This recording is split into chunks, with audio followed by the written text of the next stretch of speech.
Hey everyone, Egman here with another video, and today we've got the tournament pack promos for this upcoming set. They've been releasing these slowly throughout the week, and I think they are done with this last set. So I'm just going to look at all of them at once now, so I didn't just make like a 2-minute video every day. I think that would have been annoying. So we're just going to look all through them. We're going to start with the Zen-oh, the Alpha and Omega. My favorite movie. No, just kidding. So permanent, if you have a battle card and play with the universe and its special trait, reduce the energy cost of this card in your hand by 2. So you just have to have one, which is pretty dang good. So like turn 1 you play like a Son Goku, and then turn 2 you can play this. And then so plays this card. It's right. It's just one, right? Yeah. So place this card in your drop area. When your opponent plays a battle card, choose up to one of your opponent's battle cards with any cost of 4 or less, and return it to their owner's hand. So this card's pretty good. The idea of it is just like it's kind of like the opposite of a counter play. It's like a pre-play, I guess. I don't know how to say it, but yeah, you're able to just like play it, and then you can like swing with it, and then you can even do this when it's in rest mode. So like first, just it's a 2K that has, a 2-drop with 19K power is pretty good, but being able to just like swing with it, and then if your opponent tries to play something to swing over it or something, you can just put it down, and then you're done. And just the fact that it's also anything. So if they just play a card. Yeah, because when your opponent plays a battle card, you can just choose anything and then just pop it back. So this is a really interesting design, and I guess it's counterplays for like if you ever want to play like the Zen-oh leader, which is actually not too bad, honestly, if you don't know what this guy does. So permanent, you can include cards in your deck that don't have the universe as part of their special trait.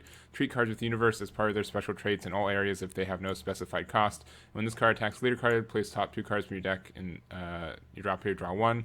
Say untap 2 leader, and then on the awakened side, you can choose 10 cards in your drop here, send to your warp. Your opponent choose 2 cards from their hand and place them in the drop. So this guy's pretty cool, and just the fact that it like reduces like all the energy stuff. And like this card can also be really good in like what is it, the like universe 11 stuff, just because they put like a bunch of cards on the field for really cheap, so it's easier to play this. So, and it's not, I don't know, it's not too bad. I think this is an interesting card, and it'll be cool to see how people use it. And I guess one last thing is that like obviously yeah, they can just blow this up with a card effect, which means it's worse than a counterplay in that way. But it's also, I don't know, it's like preemptive, and at least it's a cool design, and I'd like to see how it goes moving forward. All right, we got this Jaren Pride of Universe 11. So if your leader card is a Universe 11 card, and you place this card in your drop area from your hand, choose up to 2 Universe 11 cards at any cost of 1 in your drop area, and play them with their skill negated for the duration of the turn. This card's really good. If you're playing Universe 11, you pretty much have to play this card. Yeah, without question. Like just the fact that you're able to put 2 bodies on the field for 0 energy is good, and then you can have like this Kunshin, which turns like all these. It's just for duration of the turn. So this comes back. Ozore comes back. Let's see. Okay, he doesn't have effect on the field. Sorry, but Topo does the next turn, and then Koet. Okay, so it's really like Kunshin's like a good one, and then Topo. I'm still getting used to these guys, but just the fact that you're able to get 2 out. And if worst case, you just get 2 more towards a successor for nothing, so that can be really good too. And it is restricted to a Universe 11 leader, so it's not super broken. You have to use a specific leader, but I think this card's going to be really good for the archetype. So there is that. Next up, we've got a instinctive reprisal. So this is a red-blue counterattack, so this can be used with Invoker.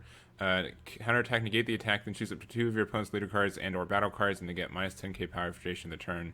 So that's super good, and if like I can't imagine this like not being put in cooler, because if you look at like the leader, let me make sure I'm reading this guy right. So if your opponent's when the power of one of your opponent's battle cards is decreased, your opponent places 1. So this can like mill 2, or like it can just like.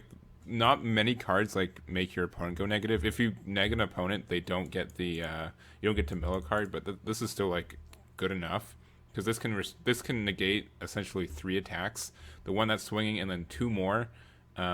Just there. The bad things is it doesn't ignore barrier, which is fine, because like I don't know, like this seems like really good for 2 energy, like a little bit kind of like is that all you got, but 1 more energy, but you also don't have to lose a card in hand to do it. So I think it's a good compromise there, because like if you just look at like the other red extra cards, so like after image technique, is that all you got, kind of does it.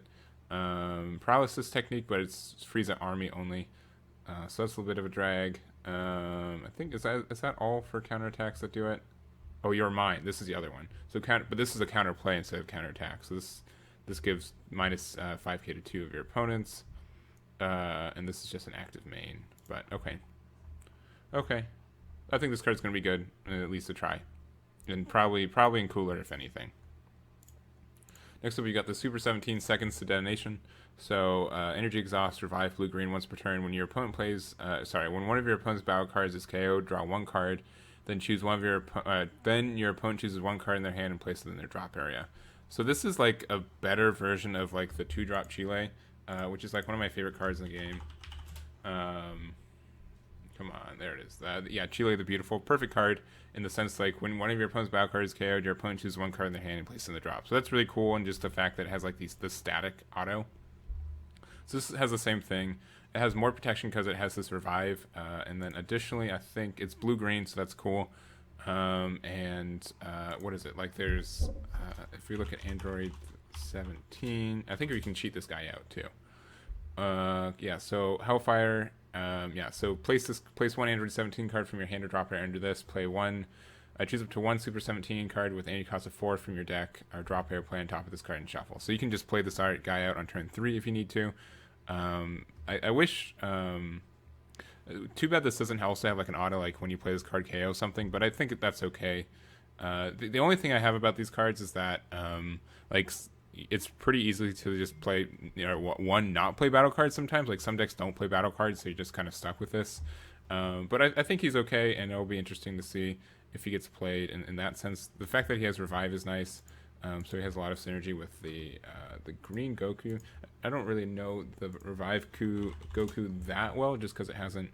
I haven't seen a lot of people play it, but yeah, one of your battle cards activates Revive, draw 2 cards. So that's super good. And yeah, like this is gonna help out this deck a lot, I think.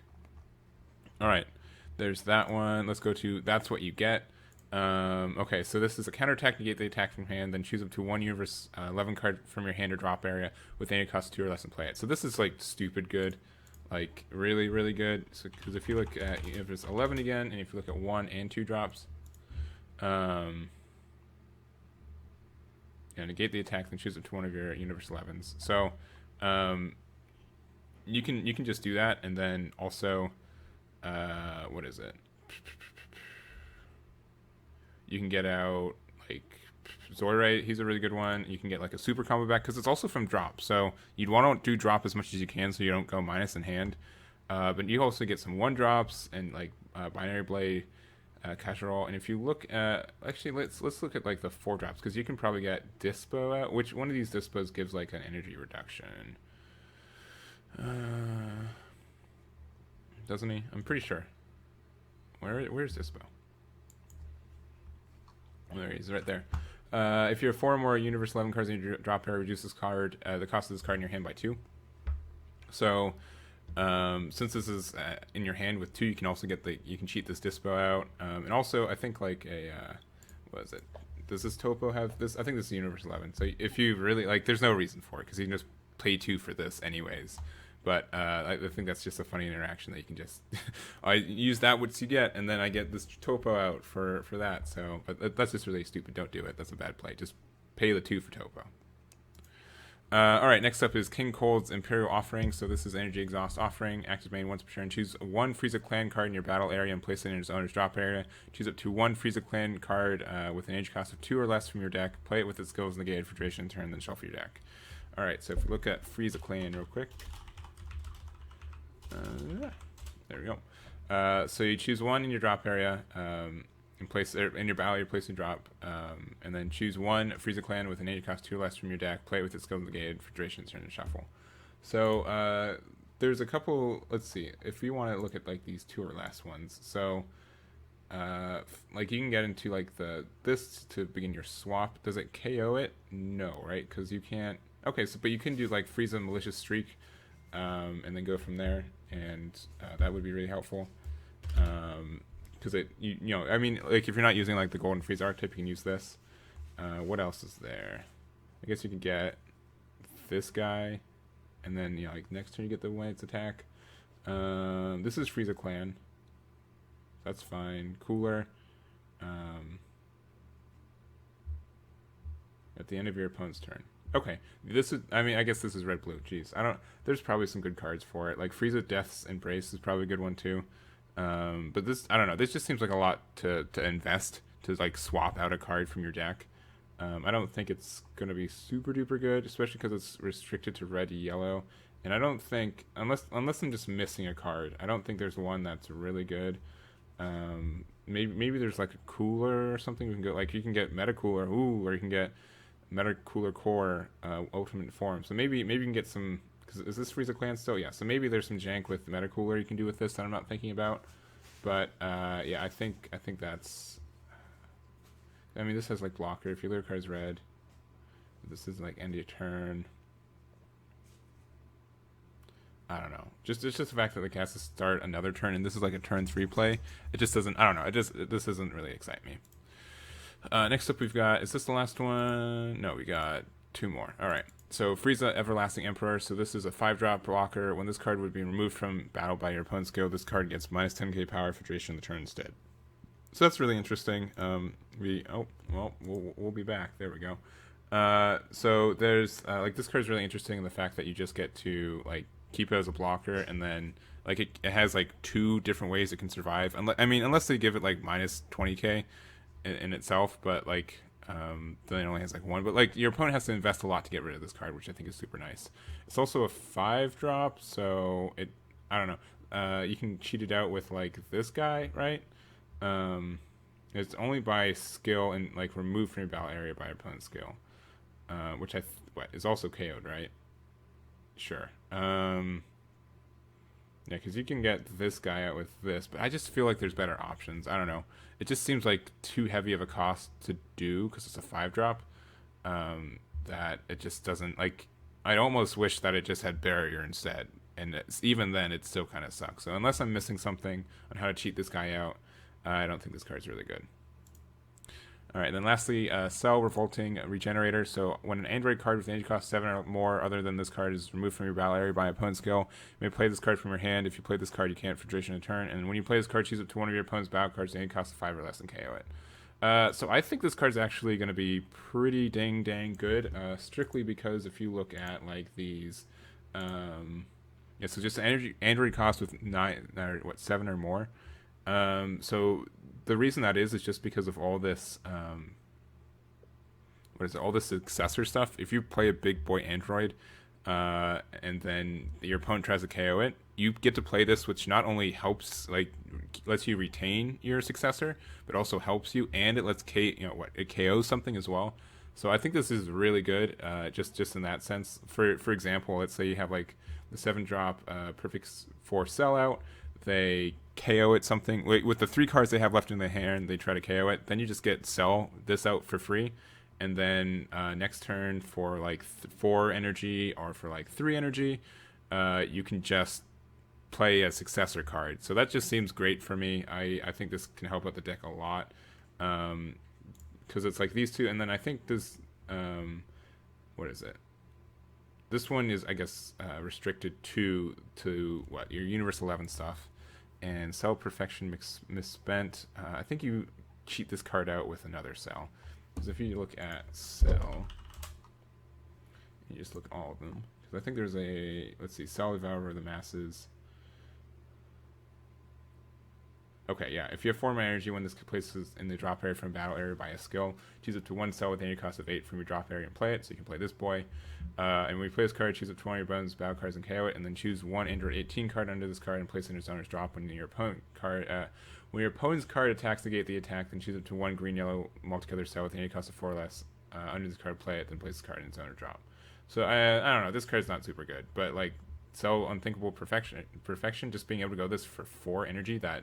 I mean, you already have the cards for it, and then you get to just like wipe 3 cards out of their hands, and then also choose up to 1 of your opponent's leader cards and negate its non-keyword skill for duration of the turn. Like that just seems really good.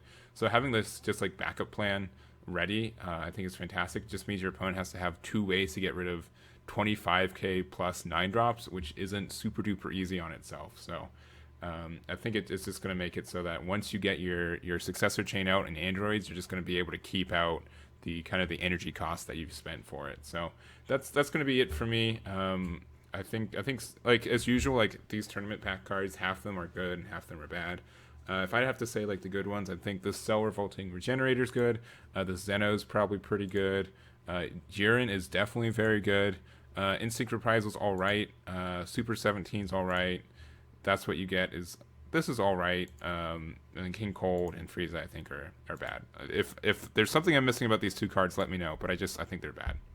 And that's going to be it. So thank you guys so much for watching. Let me know what you think about these cards, and I'll catch you all next time.